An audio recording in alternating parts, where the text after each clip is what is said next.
아카이브 만드는 게 굉장히 중요할 것 같은데, 제가 그 안양에 김종업 박물관 갔을 때 그 오리지널 모형 같은 거 이렇게 남아있는 거 보고 정말 놀랐거든요. 정말 감동받고. 도면과 모형 또 보관하는 방식도 많이 다를 수밖에 없는데, 그런 기초적인 아카이브를 갖고서 이제 창작 못지않게 저는 연구하는 거 굉장히 중요한 것 같고, 그 다음에 이제 주변 세계에 우리 분야를 자꾸 알려야 되고, 건축계 밖에서는 이 세상에 존재하는 모든 그 가치 있는 것들 중에 하나가 건축일 텐데, 건축이 또 그 중에서도 굉장히 미치는 영향도 크고 그 한 것이기 때문에, 그 교양 대중이나 이런 분들이 건축에 대한 관심을 지금보다 좀 많이 갖는 거, 보편적으로 어떤 문명 세계 속에서 건축을 어떻게 대하고 있는지를 보면, 그 이 사회가 건축을 이해를 하는 문제가 단순히 건축계의 노력에만 달려있는 문제는 아니라고 생각하는 거죠. 사회의 역할이 있죠, 그것도.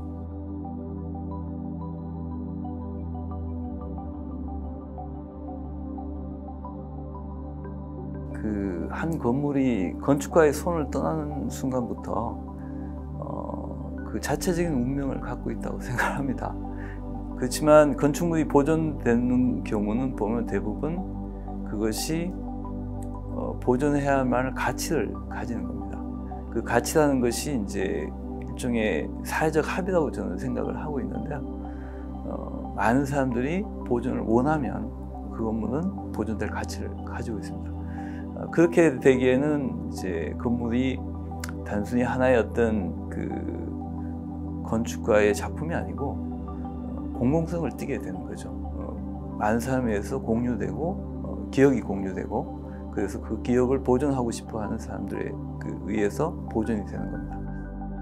저는 뭐 허물린 것도 그 건물의 어떤 일부라고 생각을 합니다.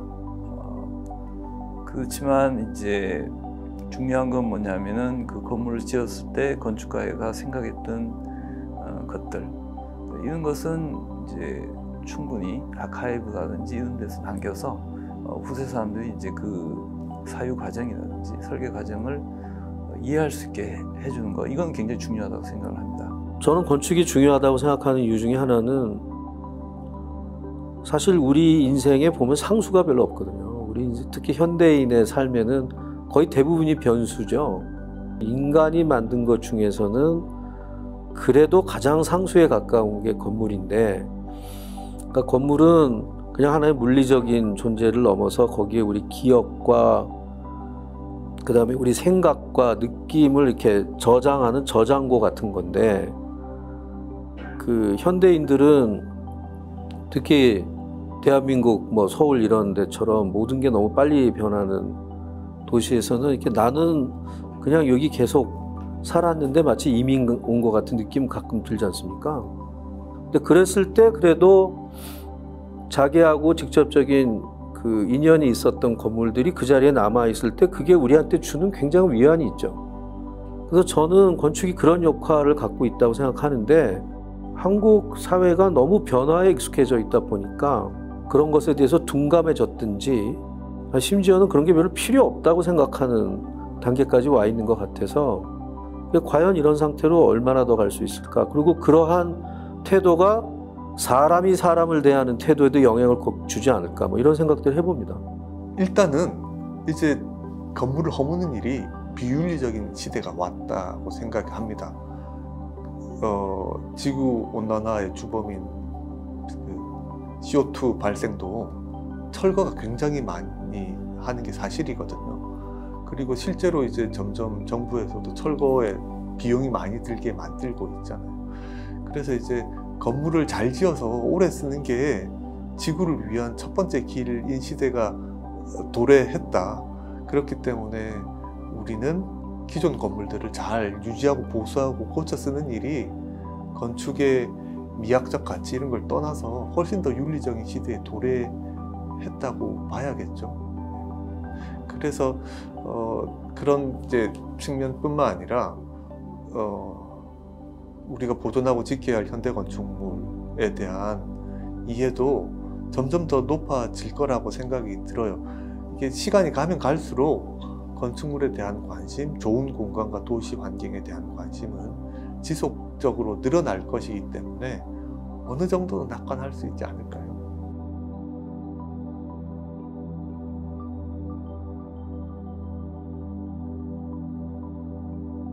예외적인 건물이기 때문일 것 같아요.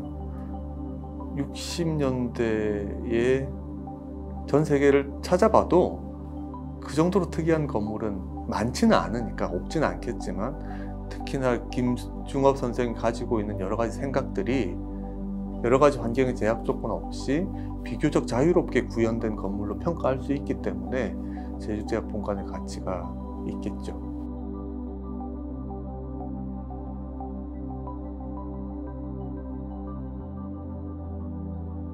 건축을 사용의 측면이 아니라 다른 예술 작업의 그 바탕으로 삼는 일이기 때문에 다른 시선이 얼마든지 가능할 것 같고, 거기서 새로운 건축가들이나 건축계 내부의 사람들이 포착하지 못한 여러 가지 측면들을 조망할 수 있을 것 같다는 생각이 듭니다. 그래서 제주대학 본관 같은 경우도 건축 비평가나 역사가들은 굉장히 형태에 집착하게 마련인데, 그런 측면이 아니라 다른 면에서 건축을 이해할 수 있는 어떤 계기가 되는 것이니까 환영할 만하고 기대가 되더라고요. 보통 프로젝트를 받으면 그 건축물의 형태보다도 그 건축물을 만들었던 작업자가 어떤 배경을 가지고 있는지, 또 그 작업이 만들었을 때 시대적 배경은 어땠는지를 더 많이 봤던 것 같아요. 실제 선택된 그 세 개의 건축물의 형태적인 특징들, 그리고 또 어느 정도 리서치를 통해서 발견한 김중업 건축가의 그 건축에 있어서의 시각적인 특징들, 더 집중적으로 표현하려고 했던 것 같아요.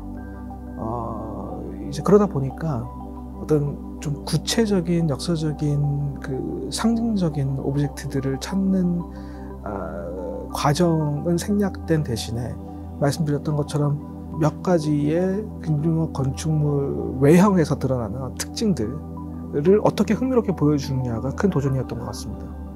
그래서 정효라고 하는 제너레이티브 디자이너를 발견했고, 그분은 그래픽적인 요소에 움직임을 주는데 건축을 하는 그 과정 중에 개입될 수 있는 어떤 우연적인 움직임들, 갑작스러운 영감일 수도 있고 아니면 계획되지 않은 거였지만 어떤 실수라고 생각했던 것들인데 그것이 본 작업과 연결되어져서 전에 생각하지 않았던 더 좋은 작업물로 연결되는 그런 것들을 시각화하는데 제너레이티브 모션 그래픽에 도움을 받는 것이 적절하지 않을까, 그런 생각을 했던 것 같습니다.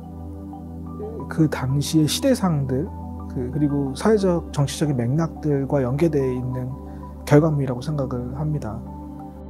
시간이 지난 후에 다른 작업자들에 의해서 재해석되어진다는 것은 또 2022년을 살고 있는 그 작업자들에 의해서 그 당시에 그 지어졌던 어떤 시대적인 맥락과 사회정치적인 맥락이 제거되고, 그리고 지금의 시대적 맥락에 맞춰서 다시 한번 보여질 수 있다, 관객들한테. 그것이 가진 매력이 있지 않을까라는 생각이 듭니다.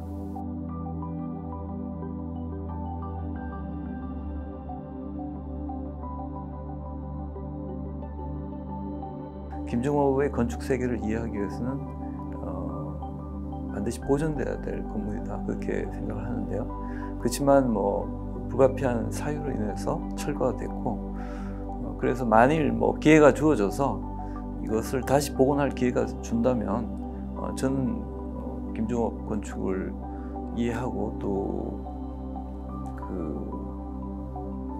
여러 가지 생각해보는 관점에서 굉장히 중요하고 바람직하다고 그렇게 생각합니다. 최근 제주도에 대단히 훌륭한 현대 건축물들이 많이 지어지고 있습니다. 제주도에서는 이 건물들을 이제 중요한 관광자원으로 그렇게 활용하고자 원하고 있고요. 최근 현대 작품에다가 60년대 김중업 선생의 작품을 더할 경우에 그 체험의 폭이 훨씬 더 깊어지고 역사성까지 이해할 수 있다고 이렇게 생각하고 있고요. 마르너 퍼빌리온은 1929년에 그 만국박람회를 위해서 지었다가 그게 원래 박람회용 건물이니까 원래 이렇게 해체하기로 되어 있었던 거잖아요. 그런데 해체하고 나서 역사가들이 글을 쓸 때마다 그 바르셀 퍼빌리온 끊임없이 언급을 해요. 그러면서 나중에 어떤 지경까지 이르냐면 그 건물을 본 적도 없는데 그 건물이 신화가 되는 거죠. 그런 신화적 과정을 거쳐서 이제 다시 한번 복원이 되었고, 그 복원될 수 있었던 거는 그 대리석의 문양까지 그대로 최대한 맞출 수 있을 만큼 풍부한 아카이브가 있었다라고 하는 건데, 제가 제주대학 본관의 사정은 자세히는 모르겠습니다만 그런 신화적이고 담론적인 작업이 많지는 않았었던 것 같아요. 훨씬 더 많은 논의를 촉발할 수 있을 것 같아요. 그래서 왜 복원하느냐부터 어디다 하느냐. 저는 제주대학 본관이 특정적인 건물이라고 해도 좋을 만큼 예외적인 장소 속에 있었는데 그걸 어디에 구현할 수 있는가라고 하는 이슈, 그리고 설비가 거의 전무하던 시절의 건물을 현재의 법규를 충족하면서 지으려고 할 때 어디까지 원형을 보존하고 아니면 변형할 것인가 등등의 복잡한 논의들을 촉발할 수 있기 때문에 단순히 사라진 건축물이 다시 등장했다가 아니라 여러 가지 논의와 이야기들과 논쟁과 담론의 기회가 될 것이기 때문에 지어졌으면 좋겠네요. 그거는 굉장히 획기적인 사건일 것 같아요. 그러면서 또 다른 측면으로는 훨씬 다양한 논의를 촉발할 것 같은 거. 이게 과연 그 의미가 뭐냐라는 질문 자체의 의미? 뭐 이런 거가 되게 폭넓게 던져질 것 같은 거예요. 그러니까 그때 당시와는 그 사회적 여건도 달라. 이 테크놀로지도 달라. 그 다음에 어떤 그 자연에 대한 감성도 달라. 다 다른데 다시 그때 설계도를 가지고 짓는다고 하는 것은 건축적인 입장에서 무슨 의미가 있냐라는 그 메타적인 질문이 얼마든지 나올 수 있을 것 같아서 되게 흥미로워요.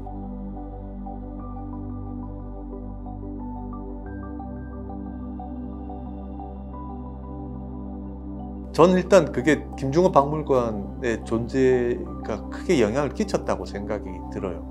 김중업 선생님 건물이 훨씬 더 친근한 면도 있는 것 같아요. 조형적이고 약간 촉감적인 측면도 풍부하게 있고, 그렇기 때문에 요즘 젊은 사람들이 좋아한다? 레트로 열풍인 거겠죠. 한국의 모더니즘이라고 하는 것들에 대한 전반적인 관심이 있으니까 그 와중에 풍부한 아카이브가 되어 있고 여기저기서 언급되는 건축가가 누가 있나 라고 하면 김중업이니까 자연스럽게 물꼬가 그쪽으로 터진 것 같습니다.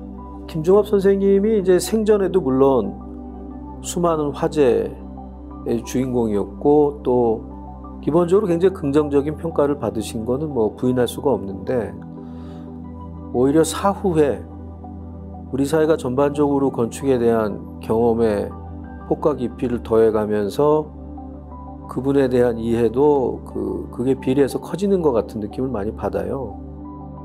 그 뭐 여러 가지 이유가 있겠지만 그분이 갖고 있었던 그 양보할 수 없는 낭만성이라고 하는 것이 건축가뿐 아니라 우리냐 인간들한테 언젠가 우리가 돌아가야 될 마음의 고향 같은, 그러니까 동시에 뭐 비난하거나 무시받을 요지도 좀 크죠.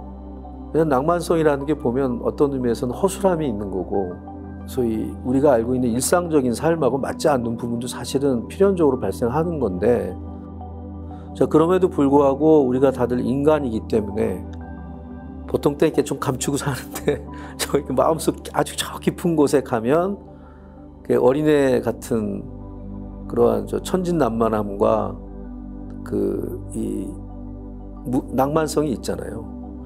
근데 그분이 그거를 수면 위로 끌어올려서 저 자기 작업의 어떤 그 표현된 그 동력으로 삼으신 거, 그게 여운이 오래가는 그 이유 중에 하나가 아닐까 싶어요. 김중업 선생님의 작품을 보고 있으면 반항의 예술로서의 건축이라는 것이 저는 강렬하게 다가오는 것 같아요. 그러니까 할 수 없지만 해본다.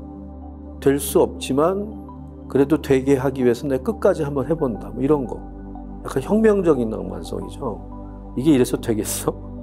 난 누가 뭐라 그래도 이렇게 할 거야. 뭐 그런 느낌이 이제 정말 이렇게 작은 프로젝트에서도 이렇게 다 느껴지시는 것 같아서 본인이 정말 에너지를 얼마나 많이 쓰셨을까 이런 생각 많이 들죠.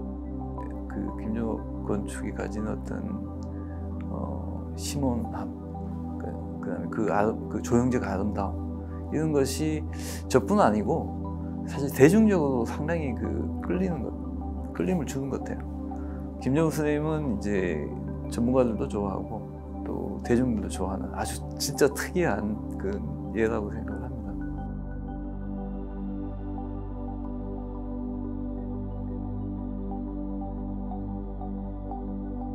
그 김중업 선생님을 계기로 해서 건축에 대해서 보다 많은 분들이 관심과 애정이 생겼으면 하는 마음이 당연히 있고, 그냥 유명 건축가들의 유명한 대표적인 작품에 국한되는 게 아니고 그냥 우리한테 건축을 바라보는 눈이 하나 생겨서 그냥 누가 설계했는지는 몰라도 지나가다가 저 건물 괜찮은데 그러면 요즘은 사실은 집업만 알면은 그 건물에 대한 꽤 자세한 정보를 그래도 알아볼 수 있게 돼 있단 말이죠.